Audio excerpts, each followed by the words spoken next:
السلام علیکم۔ Class 7ویں subject Urdu,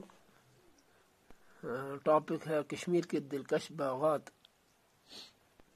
سبق یہ خط ہے، قاضی گونڈ سے لکھتا ہے اپنے دوست کو۔ قاضی گونڈ 30 مئی 2012۔ پیارے دوست نوید، تمہارا پیار بھرا خط ملا، شکریہ۔ یہ جان کر مسرت ہوئی کہ کشمیر کی دو بڑی جھیلوں یعنی وولر اور ڈل کے بارے میں جو معلومات میں نے تمہیں پہلے خط میں لکھ بھیجی تھیں وہ تمہیں پسند آئیں۔ تم یہاں آتے تو ان دو مشہور جھیلوں کا خود نظارہ کرتے۔ اس بار تم نے کشمیر کے باغات کے بارے میں پوچھا ہے۔ ان باغوں کی خوبصورتی بیان سے باہر ہے۔ میں وہ الفاظ کہاں سے لاؤں کہ کشمیر کے حسین و جمیل باغات کی تصویر کھینچ سکوں۔ میں طرح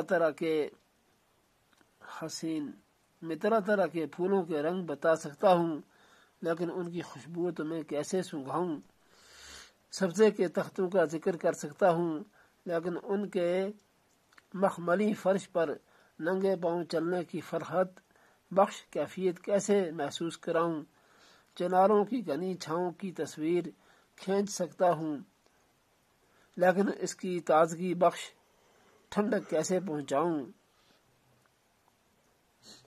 پھر بھی تمہاری خواہش کے مطابق میں یہاں کے خاص باغات کے بارے میں لکھتا ہوں تاکہ جے پور کے گرم موسم میں تم کچھ راحت محسوس کر سکو۔